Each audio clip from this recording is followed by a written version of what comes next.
Every team, every topic, everywhere. This is Believe.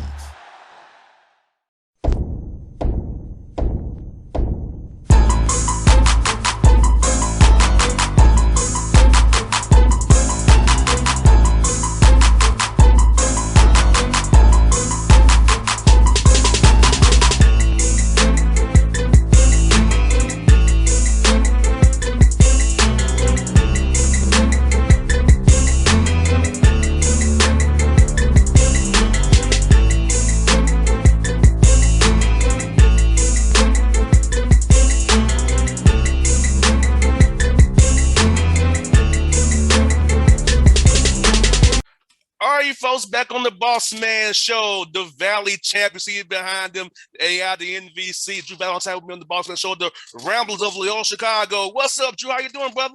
I'm good, man. Appreciate you getting me on, man. This is dope. Appreciate you. Anytime, brother. Let me ask you this, man. You know, before the tournament started, man, you had lost no more than an hour.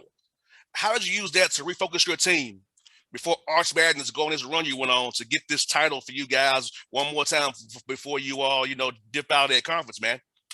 Yeah. I think the way that it went down, where it was whoever won that game won the conference, and then for us to see them celebrating on the court, jumping up and down, getting the trophy, getting the just the attention, and their home crowd going crazy, getting to cut down the nets. Like, I think we really needed a competitive edge going down to Arch Madness. It helps when you got that little extra like pit in your stomach. Obviously, like, we feel like we're competitive and we prepare, and we have a lot of guys that want to win, but having that little extra juice, I think that really helped us come out, especially from the defensive standpoint. Like, we knew that the way that we defended, giving up 102 points that last game, that wasn't us. So I think we really focused. We got back to who we are. I think we had a great defensive showing, only averaging about 50 points a game down there at Arch Madness. No doubt, man. That's where I sometimes I think sometimes losses are good. They have to come at the right time, so it can always get you back. I know I play football, so I know how it was. We were fulfilling ourselves, and the coach would get on us about, hey, we need to get back to the basics here. So I think having it happen so soon, knowing what was ahead of you, I think it really helped your guys. I saw your guys on weekend, man. That was locked in. I was watching the game on Sunday at Chili's with my dad. I'm like, those dudes are locked in. They are locked in for real. For sure, man. And it helps because we've had guys that have been through before, they got a lot of experience and they got the championship pedigree, and, they know what it takes. So that's why I had so much confidence going to the weekend that we could get it done. No doubt. And I watched the video that you all posted on YouTube, man. Just trust and believe. And that is so true, man, because when you in a tough situation, it's tight, late game situation, adversity hits, if you don't have trust or belief in the guy next to you, man, you might play hero ball. Do something you shouldn't do. So having those two simple terms, trust and believe, may be trite, but it's so true though. So in sports, whether it be football, basketball, to get the job done, win in the clutch. No doubt, and that's what we've been talking about. It started about halfway through the year. I think, as a coach, you kind of don't want to you want to come up with some themes for your team of the year. Winning is fun is something that we've talked about all year. It came from, actually, I was listening to a podcast this summer, when we had our break between when we finished our summer workouts and then when we started our preseason. And it was a podcast. It was actually Sean McVay's podcast called Flying Coach. And he had Joe Judge on there, who was the head coach. He just got fired, but he was the head coach of the Giants. But he got that job by being the special teams coach with the New England Patriots. And, he was talking about, Brady and Belichick. And he talked about this story where Julian Edelman, they were going through it after during one of their years, and everybody talks about how the Patriots, they just look miserable, or is it really fun to be up there? And he wrote on the board, he wrote simply, winning is fun. And that's what I wanted to concentrate on this year with our guys was, there's a lot of distractions with, last year we were in school. There's no students on campus. There's no fans at games. There's a lot of distractions, but you got to keep the main thing. And winning is the main thing, and winning those games, getting to cut down the nets in St. Louis at Arch Madness, like that, you can't have more fun than that. So that's been, kind of our mission. And then we kind of shifted during the year to believing and trusting. And it's twofold. It's your coaching staff, it's the guy next to you, and then also yourself. believe in your training, trust in your training, trust that our style of play is going to get you open shots, trust that you don't have to, like you said, go play hero ball. And so those have been kind of our two themes of the year: winning is fun, and then believe and trust. About Lucas, man, that guy's a baller, man. He's a dog out there, man. Talk about what he means to your team, and got another double on Sunday, man. Helping you all hold Drake 35% shooting. Tell me about that, young man. What he meant to your program this year, and just program as in general, brother. He's been great, man. I mean, he's the ambassador. We call him the standard. We call him the mayor. I mean, he's the man. I mean, he spoke at, graduation last year. He spoke at new student orientation this year. He narrated the Loyola Project. I mean, he's that kind of guy where he's got just that energy and that swagger and that presence to him, where he just is a calming presence, and he's always prepared for the moment. He never shies away from the moment. And he's had so many big plays for us on both sides of the ball this year. And he's our leader. And he should have been player of the year in the conference, first of all. Second of all, he should be the national defensive player of the year, in my opinion. So I think he got snubbed from those two awards, but I think he'll take winning the championship and getting the tournament over those any day.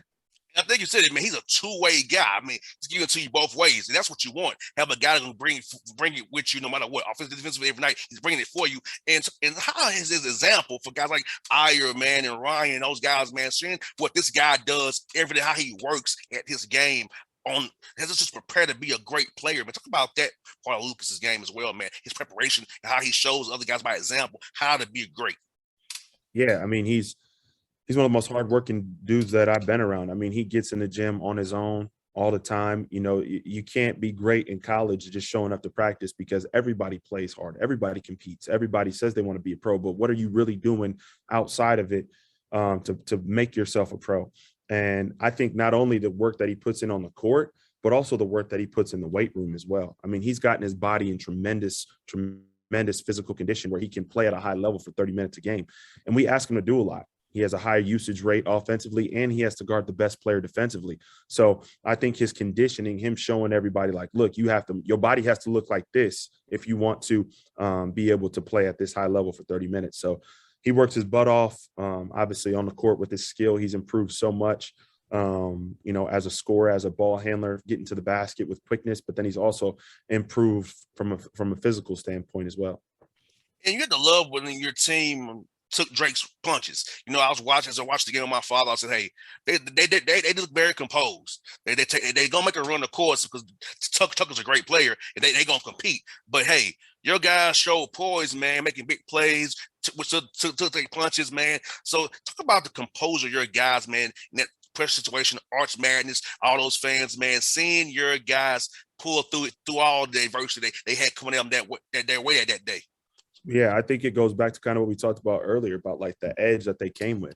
Everything's about the mental to me. I mean, it's 4-1. I mean, Chris Beard talks about it. Bob Knight, talked about it all the time. Like, if you come with the right mentality every single game, you're going to put yourself in position to be successful. And, that mentality, it allows you to have a good vibe and confidence throughout the whole game. And so our guys, they've been through it all year. I mean, we've played tight games. We, lost a couple early at Battle for Atlantis, but we were able to beat, DePaul in a close game. We were able to go to Vanderbilt and win a close game. We were able to beat San Francisco in a close game, neutral site. And then in conference play, we won a ton of, 1 possession, 2 possession, overtime, double overtime games. And so I think that allowed us to have confidence that, we were going to pull out the win no matter what happened with the adversity in the game. Well, fans didn't understand, Coach Valentine, this man, the Valley is a tough out, no matter what the record is.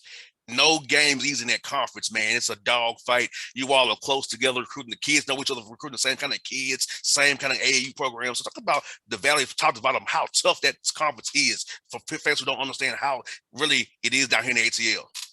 Yeah, I mean, it's a top 10 league in the country. You look at, Ken Palm obviously is I would say probably the most popular analytics site nowadays. And so you've got the Power Five, you've got the Big East, and then you've got the Mountain West, the WCC, the American, and then the Valley is rated the number 10 league in the country. We've got 5 top 100 teams, and we didn't have a great non-con, but we did get some wins in the non-con. And then through conference play, I think, because of our analytics, because of the numbers, I mean, 5 top 100 teams, there's I don't even know if the ACC has 5 top 100 teams, and so it's a really tough league, and it would have been a multi-bid league if we would have gotten knocked off in the conference tournament.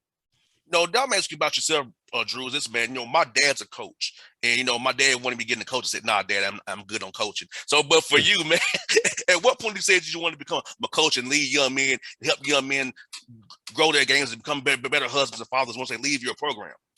Yeah, I would say I kind of didn't know. I always wanted to just play as long as I could, and then my senior year of college, I had some injuries that kept me out of practice, and then I was a 2-time captain, so in my senior year, I was damn near a coach on the court. And so as that season kept going and I wasn't allowed to practice because my knees were so bad and I just playing games, like my coaches would come up to me like, "Man, you should be a coach. Like this might be something you should do." And then, I started talking about it with my family, and they started talking to, they would see Coach Izzo all the time at Michigan State because my brother was a freshman playing there. And so Coach Izzo, my brother was getting ready to play the Sweet 16 in Indianapolis versus Duke. And I saw Coach Izzo in the hotel, and he came up to me and he said, "Hey man, like if you're really thinking about coaching, like I got a GA spot for you. Like if you really want to do that." And then once he said that to me, I was like, man, I think this might be the move, because I had a bunch of teammates that had gone and played overseas for, 1, 2, 3 years. And then they were trying to come back and get started in coaching, but they were kind of out of sight, out of mind. And so I was like, man, I might as well get my coaching career started right now. And then that's, kind of led me to where I'm at now. And I'm thankful for everybody that's helped me along this journey. No doubt, man. Like you said, man, it's funny how you got guys coming to coaching. It's all different ways to do it. And like you said, be humbling to be a GA, because some guys want to just hop into it, but you got to pay your dues. I started off with the graveyard shift, man, 2 6 in the morning. Oh, that's exactly what you got to do, man. You got to cut your teeth for real. Yeah, I had the truckers and the deer listening to my show back in the day. No doubt. Yes, indeed. So, man, ask you, man. So, how do you balance what you winning so early on Sunday, rest versus rust? I know you want to get you guys to stay sharp, but you also want to get some guys who need some rest as well. So, how do you balance that through these next few days here?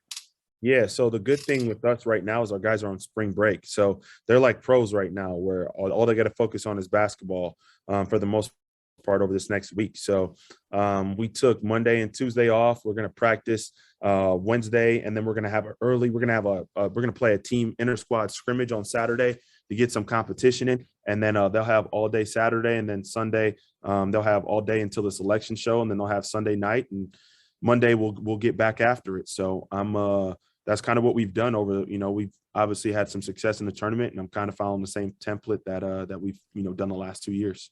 And tell me about Sister Jean. She's so cool to watch. Tell me about how she'd have her around, man, have her pray for you all and be there for you. Tell me what she mean to your program and how the guys interact with her as well outside of the cameras. Yeah, no, it's awesome. I mean, every single game, she's with us. She comes to practices all the time. We see her around campus. She, does stuff with recruiting for us. I mean, she's just she's the best. She's such a great ambassador. It's so, in these days, I mean, there's so much negativity that is associated with programs and different organizations. And for us to have such a positive person that everybody likes. I mean, you can't not like Sister Jean. So to have somebody that everybody likes to represent your program and to be such an amazing ambassador, it means a lot. And we love her, and we love our relationship with her. We see her all the time. Well, Coach, man, thank you for your time today, man. I'll be cheering for you, man, for doing it with you real soon. Come to Atlanta, man. Hit me up. Love to see you in person as well. Go get some eating buckhead somewhere, man, as well, man. So hopefully, you make a big run this time, man, and you see you in the Final Four as well, brother. For sure. And my guy, too, I got to give a shout out to my guy, Michael Stepter. He actually he owns the Jersey Mike's in Marietta. Jersey Mike's Marietta. I don't know. I'm sorry. You might have to cut this off, but I'm giving my guy a plug. He lives in Atlanta. That's my dog. We went to high school together, went to college together. Jersey Mike's Marietta. Everybody go check that out for me. Go do that. Hey, folks, do it right now. Hit my man up, Marietta, Jersey Mike's. You know what street is on? What street? You know what street it's on? I don't know the street, but Jersey Mike's Marietta. I know It's that, man. Go check him out. All right, folks. It's Drew Valentine, the Bossman Show. Give it a shout out as well on the show, folks. Thank you. Hey, Coach, you be safe, man. It was fun, brother. Thank you. Appreciate it, man. Have a good one. All right.